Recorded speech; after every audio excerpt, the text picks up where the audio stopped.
Olá, amados, tudo bem? Prontos para trabalhar comigo? Estudar é trabalho, né? A diferença é que quando nós trabalhamos naquilo que amamos, nós sentimos prazer naquilo que estamos fazendo, né?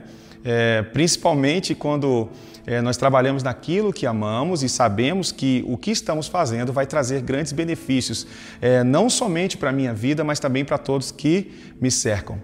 Bem, eu gostaria de trazer um assunto fundamental relacionado ao livro de Gênesis. Já que iremos estudar os evangelhos, nós precisamos ter pelo menos em mente uma base ou uma noção básica do porquê da vinda de Jesus.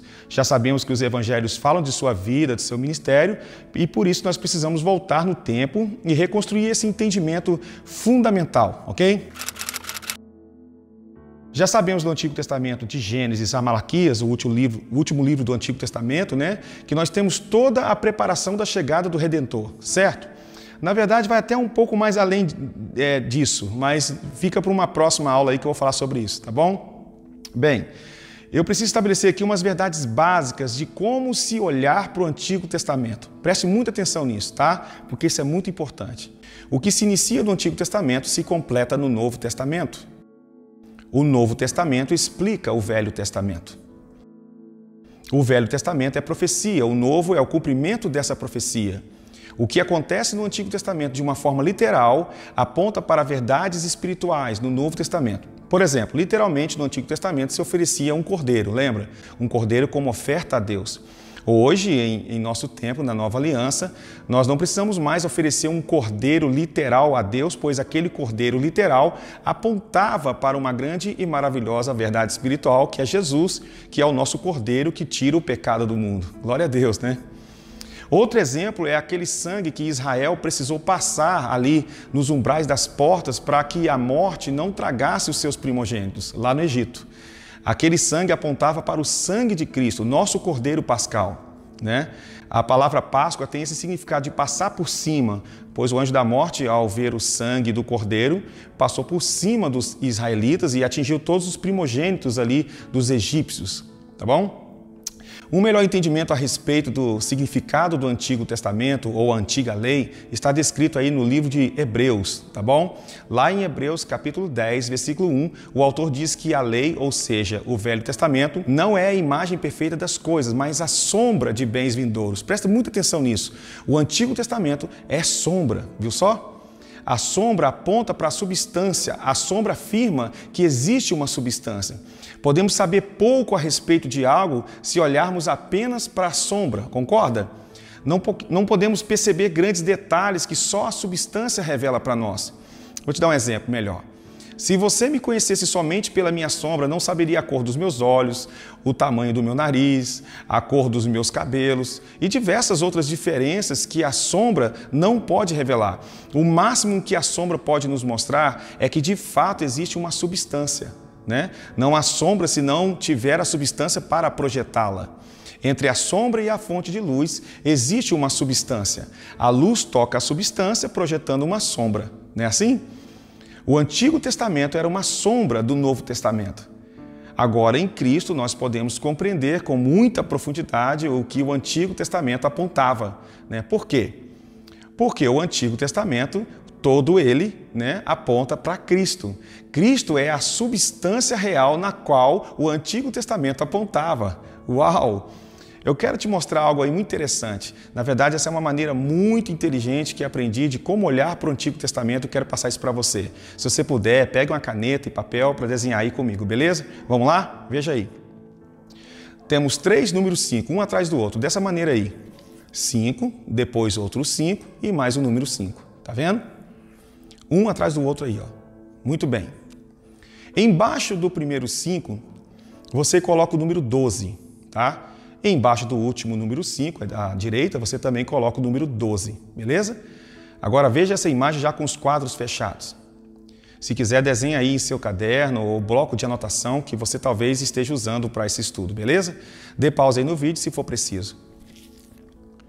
Pronto. Esse primeiro número 5 aí, à sua esquerda, representa os 5 primeiros livros do Antigo Testamento, representado pela letra P.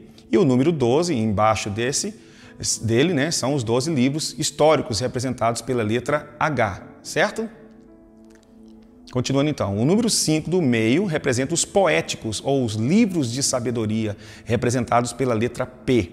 E o número 5 da direita representa os 5 profetas maiores, representados pelas letras P e M maiúsculo, e o 12 embaixo deles são os 12 profetas menores, representados pelas letras P e M minúsculo. Legal demais, né? Bem, vamos então melhorar ainda mais essa percepção aí. Esses 5 primeiros livros, que são o Pentateuco, mais os 12 livros abaixo dele, que são os históricos, podemos chamar de a história de um povo, que é o povo de Israel. Eles, somados, são 17 livros onde encontramos a história de Israel e sua aliança com Deus, né, cheia de promessas. E o que representa esse número 5 no meio, que são os poéticos? O que representa eles?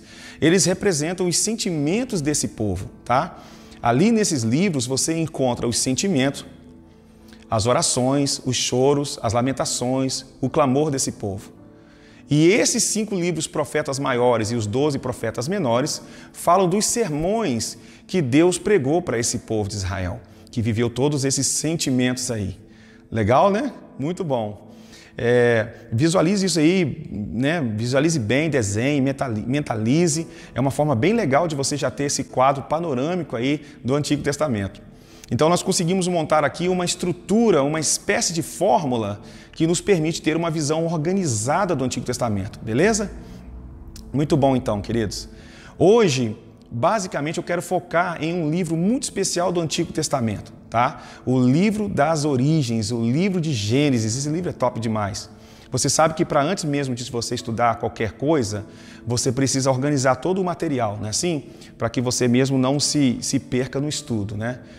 Antes de falar do assunto em questão aqui, que é no livro de Gênesis, me permita mostrar para você também uma forma organizada do livro também, tá bom? Veja isso aí. O livro de Gênesis possui 50 capítulos que podem ser divididos em 2 partes. A primeira parte é chamada de a história primitiva, que vai do capítulo 1 ao capítulo 11. A segunda parte é chamada de a história patriarcal, que vai do capítulo 12 ao 50. Legal, né? Para cada uma dessas partes, nós podemos organizar os principais episódios também. A primeira parte, história primitiva, nós temos a criação, a queda, o dilúvio, Torre de Babel, isso aí do capítulo 1 ao 11 de Gênesis, ok? Do capítulo 12 ao último capítulo 50, nós temos a segunda parte, que é a história patriarcal, que é a história dos patriarcas, né? Portanto, nós temos ali Abraão, Isaac, Jacó, 12 filhos de Jacó e José no Egito. Bem, esse é um exemplo prático de como eu estudo a Bíblia, né? Primeiro eu faço um estudo panorâmico para ter uma boa visão do todo, como fizemos com os números, né? E depois eu faço um estudo para organizar a estrutura do livro e dividi-lo em episódios e por aí vai, beleza? É assim que eu estudo. Muito bem. Agora que criamos toda essa estrutura, eu quero compartilhar algo que tem a ver com o entendimento do propósito eterno de Deus. No livro de Gênesis, nós podemos encontrar as intenções originais do Criador. Nós podemos compreender qual o propósito de Deus ter criado o homem. A essência de tudo que diz a respeito da vontade de Deus em ter criado o homem se encontra nessa frase que eu vou dizer aí para você. Leia comigo, anote isso aí também, isso é muito importante, tá? Olha aí no quadro. Deus quer habitar com o homem, no homem. Deus quer governar a terra no homem, através do homem. Daqui a pouco você vai entender melhor essas frases, ok? Depois de explicar, eu vou repetir aqui para você ver como vai abrir a sua mente, como vai abrir o seu entendimento, beleza? Vamos lá, bem devagar para você entender direitinho. Reino de Deus é a extensão de Deus. Quando vemos Deus construindo um jardim e criando o homem à sua imagem e semelhança, nós podemos ver ali o próprio Deus estendendo a si mesmo numa parte do universo criado que se tornou sem forma e vazio, resultado da desobediência de Lúcifer, ok? Gênesis 1:1 diz que no princípio Deus criou céus e terra. Nós sabemos que tudo que Deus cria, queridos, é perfeito, certo? Um dia o universo era perfeito até que a terra ficou sem forma e vazio. Quando a Bíblia fala que Deus criou os céus, está falando de que Ele criou o reino espiritual ou celestial. Quando a Bíblia diz que Deus criou a terra, ela está falando do reino natural, o reino físico. Existe um princípio estabelecido por Deus aqui, descrito em Salmos 115. Preste muita atenção. Os céus são os céus do Senhor, mas a terra a deu aos filhos dos homens. Acho que você vai entender melhor esse princípio através desse exemplo que eu vou te passar aqui. Imagina que eu sou dono de um prédio cheio de apartamentos. Agora, eu, dono do prédio, resolvi alugar um desses apartamentos para você. O prédio continua sendo meu, certo? Mas eu posso entrar no meu apartamento que aluguei para você a qualquer momento? Claro que não. Ou seja, mesmo eu sendo dono do prédio, agora para entrar no meu apartamento você tem que me autorizar. Por isso que nós oramos, venha o teu reino. Se nós não pedirmos, Deus não vai invadir essa terra. O propósito original registrado no livro de Gênesis mostra que reino de Deus não é Deus reinando diretamente a terra, mas o homem, a imagem de Deus, reinando a terra. Deus reinando não diretamente, mas indiretamente no homem e através do homem. Uau! Agora eu vou repetir aquelas duas frases que eu falei, Deus quer habitar com o homem no homem. Deus quer governar a terra no homem através do homem. Entendeu agora? A terra é responsabilidade do homem, mas a responsabilidade só pode ser exercida com a autoridade de Deus. Sem a imagem de Deus, o homem perde essa autoridade. A responsabilidade nós ainda temos, mas precisamos da restauração da imagem. A imagem de Deus no homem é que faz a natureza se submeter ao homem. Olha que interessante, porque a natureza, quando vê Deus no homem, ela reconhece a sua autoridade e se submete ao homem. Presta muita atenção nesse texto que eu vou ler para você. Porque a ardente expectação da criatura espera a manifestação dos filhos de Deus, porque a criação ficou sujeita à vaidade, não por sua vontade, mas por causa do que a sujeitou, na esperança que também a mesma criatura será libertada da servidão da corrupção para a liberdade da glória dos filhos de Deus. Porque sabemos que toda a criação geme e está juntamente com dores de parto até agora. Romanos capítulo 8, 19 a 22. Perceba que o texto não diz que a natureza aguarda a manifestação de Deus, mas a manifestação dos filhos de Deus. Também presta atenção aí nessa parte do texto que diz que a criação ficou sujeita à vaidade, não por sua vontade, mas por causa do que a sujeitou. O que a sujeitou? Por que a criação ficou sujeita? A quebra do princípio da honra, que é a desobediência, a rebeldia. É isso que fez. O homem, ao desobedecer a Deus, ele trouxe essa corrupção na criação. O homem é o zelador, o corregente responsável nesse mundo natural. Entende essa nossa responsabilidade? Você já parou para pensar na importância da obediência? Nossa, isso é muito forte. Ali em Romanos, o apóstolo Paulo diz que a natureza geme e sofre dores de parto, aguardando a manifestação dos filhos de Deus, ou seja, os filhos à imagem de Deus. Nós podemos ver esse exemplo em Jesus, que era a imagem perfeita de Deus, o segundo Adão. Ele acalmou a tempestade com uma ordem, lembra? E o vento e o mar obedeceram a ele, obedeceram a sua voz. Por quê? Você acha que isso ali foi um milagre? Aquilo não era um milagre, mas a realidade do Éden, que o primeiro homem original viveu naqueles dias lá no Jardim do Éden. Isso é forte. O homem, ele perdeu a imagem de Deus, ou seja, ele perdeu a sua identidade, que lhe dava autoridade para governar. Por isso que no Novo Testamento veremos que o propósito de Deus ao nos dar o Espírito Santo é nos tornar parecidos com Jesus, conforme está escrito em Romanos capítulo 8, 29. Vê aí. Porque os que dantes conheceu, também os predestinou para serem conformes à imagem de seu Filho, a fim de que ele seja o primeiro entre muitos irmãos. Na carta aos Gálatas, capítulo 5, versículo 22, Paulo nos diz que o fruto do Espírito é amor, gozo, paz, longanimidade, benignidade, bondade, fé, mansidão, temperança. Todos esses elementos estão ligados à imagem de Cristo, percebe? A imagem de Cristo em nós, o caráter de Cristo que é a sua imagem em nós. O Espírito Santo trabalha para nos dar a verdadeira identidade, ou seja, o propósito de Deus seria o homem multiplicar a sua imagem sobre a terra. Eu e você, como resultado dessa multiplicação do primeiro Adão, seríamos a imagem de Deus. Quando o homem caiu, o pecado ofuscou essa imagem e nos separou de Deus, causando morte espiritual e, consequentemente, a morte física. Outra coisa importante também é saber que Deus criou a terra para um propósito, ser um lugar de relacionamento pai e filho, e desse relacionamento o seu reino seria estabelecido e sua glória encheria toda a terra. Se Cristo é a imagem perfeita de Deus, Cristo em nós é a esperança da glória de Deus. A Bíblia diz que um dia toda a terra se encherá do conhecimento da glória de Deus. Olha, o homem governando a terra sob a autoridade de Deus expressada na sua imagem e santidade. Percebemos que no relacionamento íntimo com Deus Pai, Adão, sendo um com o Criador, ele refletia cada vez mais a imagem de Deus. O Evangelho é o Evangelho da reconciliação com Deus Pai. Reconciliados com Ele, nós podemos voltar a funcionar como no original, pois seu Espírito passa a habitar em nós, nos levando de volta à imagem de um filho verdadeiro, ou seja, um filho que reflete a imagem de Deus. Forte, né, irmãos?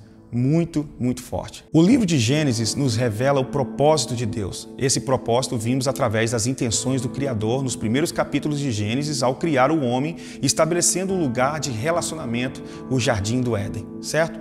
Para terminar essa aula de hoje, nós precisamos entender uma coisa aqui muito fundamental. Existe uma diferença de propósito de Deus para plano de Deus. Como assim? Propósito é onde Deus quer chegar, ou seja, o fim. Plano é o meio que Deus vai usar para chegar no fim. Eu vou usar o texto que todos conhecem como exemplo. João 3,16, leia aí.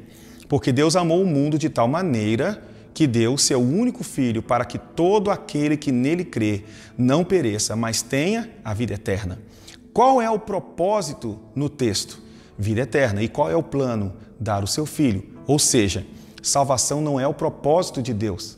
Salvação é o plano de Deus, que é o meio pelo qual Deus usará para cumprir seu propósito. Percebeu? Você não foi salvo para apenas ser um salvo, você foi salvo porque Deus tem um propósito de estabelecer seu reino aqui na terra e você foi chamado para cooperar com Ele. Você nasceu com esse propósito, é por isso que Deus nos salva, porque através da salvação nós recebemos o seu Espírito que trabalha nossas vidas, gerando a imagem de Deus em nós e nos tornamos embaixadores do reino de Deus na terra. Uau, isso é forte! Bem, podemos dizer que o fim será então a restauração do início. O Jardim do Éden de Gênesis se torna a praça da cidade da Nova Jerusalém em Apocalipse capítulo 22. Então, só para concluir, o que é o Antigo Testamento? O Antigo Testamento revela o propósito de Deus e o plano de Deus para dar cabo à sua vontade aqui na terra como no céu. Interessante? Vamos mergulhar ainda mais no conhecimento das Escrituras a cada encontro aqui na nossa escola, tá? Acho que você vai gostar muito. Vai ser um tempo muito precioso. A gente vai crescer muito. Tem muitos detalhes, tem muitas verdades que nós precisamos estabelecer, fundamentar para que a gente possa crescer no verdadeiro conhecimento das Escrituras Sagradas. Que Deus abençoe sua vida, dê o seu feedback, fala comigo o que você está achando das aulas, tá bom? Até nosso próximo encontro, até nosso próximo videoaula. Deus abençoe, gente. A paz.